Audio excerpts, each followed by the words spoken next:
Hey YouTube! Okay, let's try that one more time. Take these keys out of my pocket. Get started.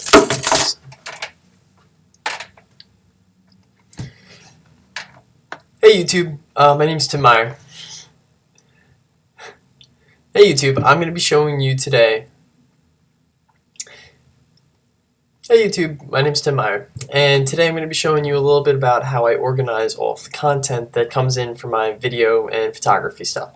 So I'll be going through kind of the ways that I organize it on my desktop, the ways I organize it in the internet, how I get it to my clients, and how I just kind of keep a good lockdown on things. So without further ado, let's get this started. Alright, first thing I'm going to draw your attention to is just my desktop.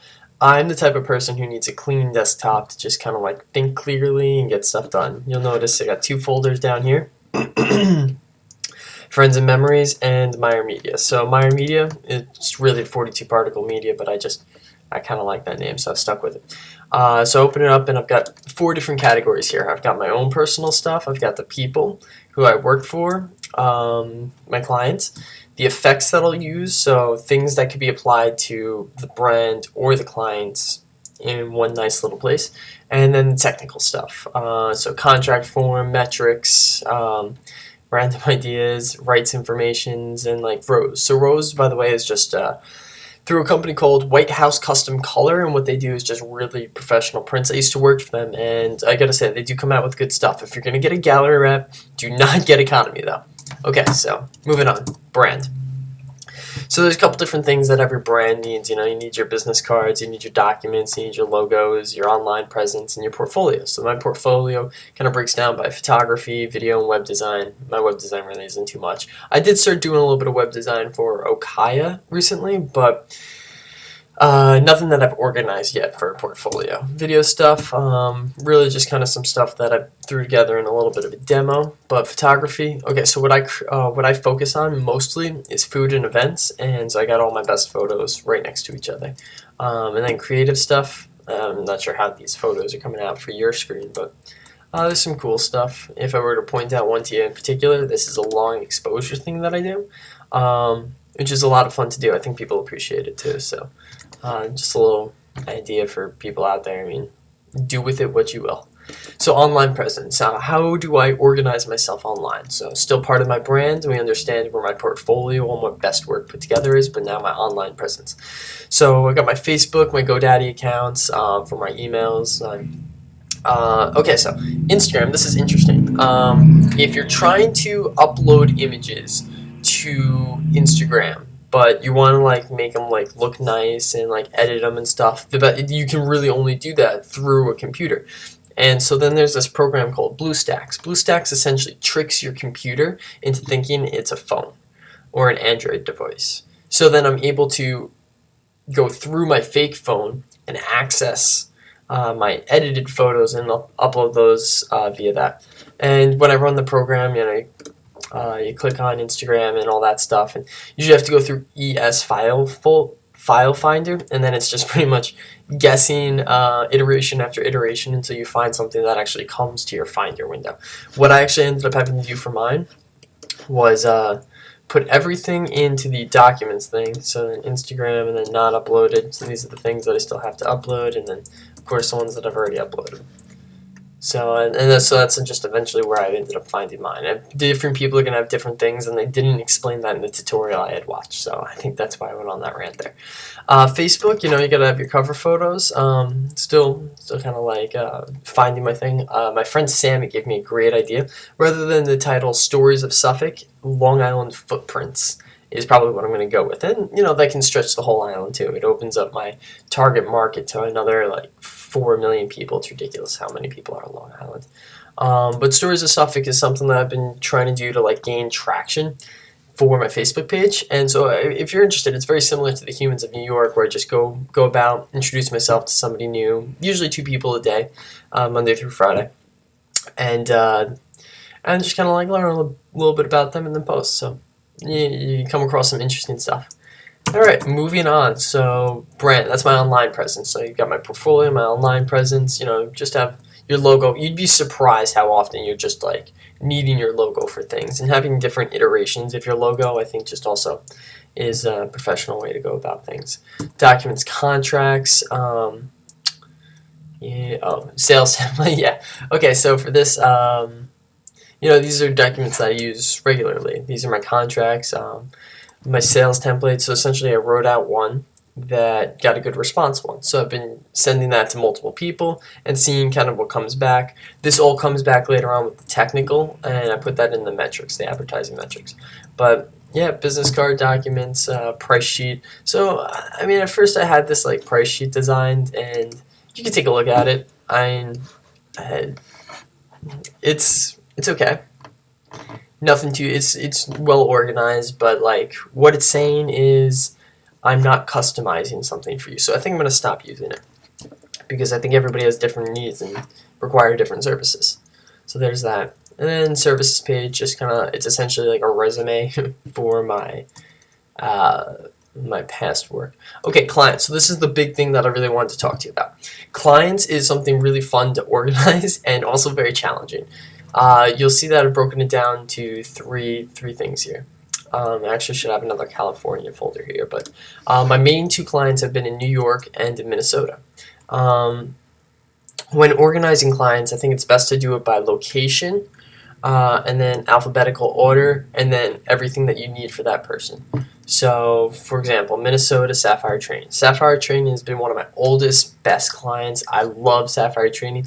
If you're female and you want to be part of a health, fitness kind of community, I would definitely check out their website. She's got a lot of really good stuff on YouTube, and she's all over the Facebook, Instagram, and I want to say Pinterest, but I've never done any work on Pinterest, so I don't want to go above my boundaries there.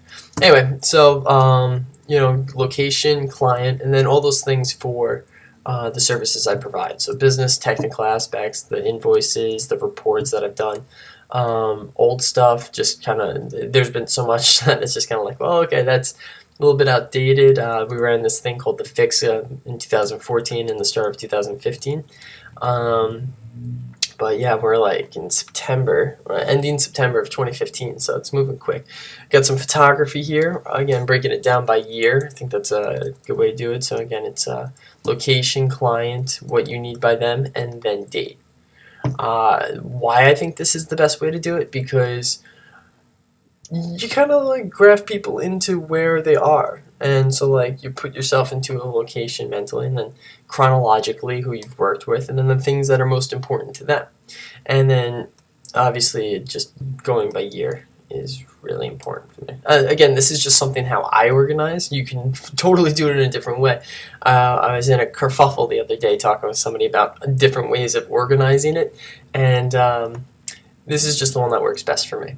So then, I've got my New York clients here as well. I just moved to New York, so you notice that there's a lot less going on with this stuff. Okay, moving on. Next thing I have in my 42 particle media folder here, other than the stuff that I do for myself, the stuff that I do for people, the next thing that comes is the effects. So like obviously I want to do a good job and make sure everything looks nice, and these are kind of like my one-stop shopping for all the things that could enhance someone's website, somebody's social medias, things of that nature. For music beds here, since I was just landed on it and looked at it, Macleod gives out royalty-free music, and it's actually pretty funny. When you start to listen to a lot of his stuff, you'll start to see it like more and more common throughout videos. Fonts, just a way of keeping organized, and Dollar Photo Club. Just some good photos, social media icons, getting all that stuff, because people use this stuff all the time. It's important to have. Video Copilot. So this is something I paid about $100 each for both of these, and they're definitely specifically for video. They got a lot of really cool stuff out there. Some of them's a little bit more expensive and pricey than others, and usually that's the stuff you want more. But I used it for the sound effects, just to have like a nice a database of just like video enhancing sounds. And then Evolution is just kind of these things that will change on the screen, and they're like design elements. And honestly, I've never been the best designer, but like it's pretty cool stuff, especially if you've got a good eye for that. One of the main reasons why I bought this though was for the textures. They got some really just cool background stuff that can just be applied onto a lot of different things. So flipping through them here, and so you're getting a pretty good idea of what you can get with that. And then finally, technical. These things are very, very important for any business. You gotta have your content release forms, so you don't get screwed or sued. If you get sued, you're pretty much screwed. So metrics. I'll show you some of my advertising metrics, how I kind of do it. So my main way of going about and getting clients is to literally just show up, what I call a walk-in, and just walk in and see if I can talk to the manager. The opening line that I normally use is, "Hi, I'm looking for work. Is there a manager available? Or is the person who deals directly with social media available?" Things along that nature. And what this does is,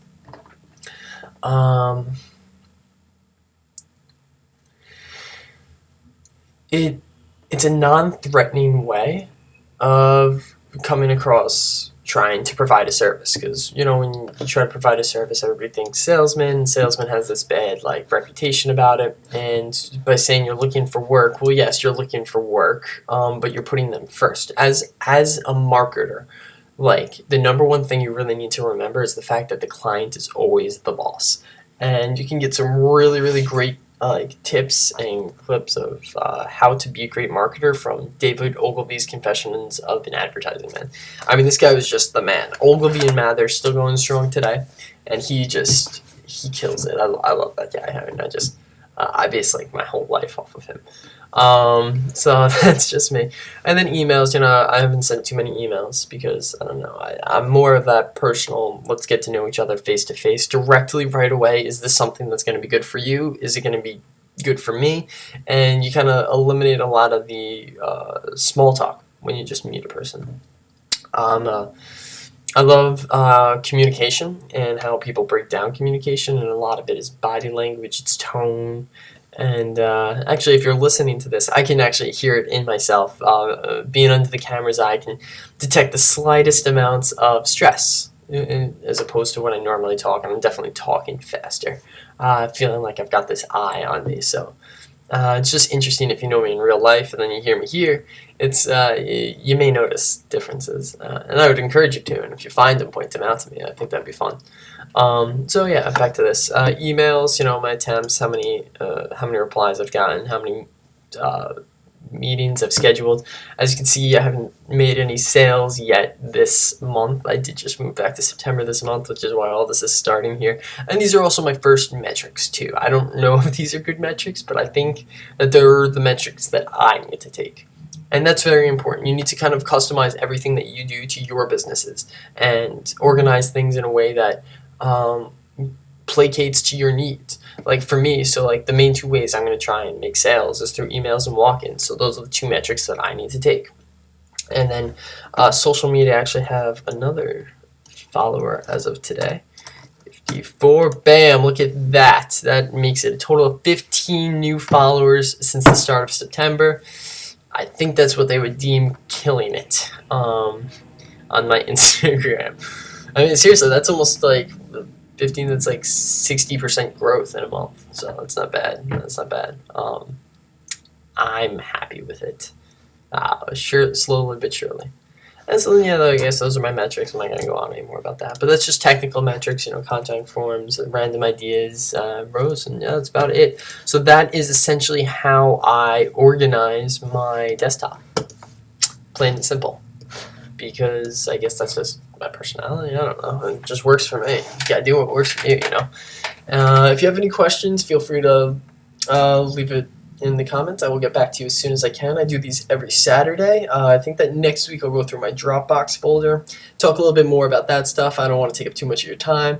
And yeah, thank you for watching. I appreciate it. If you enjoy this, I wouldn't mind if you subscribed. And yeah, if you think I could do a better job, let me know how. Cool. Thank you for your time, and it was a pleasure.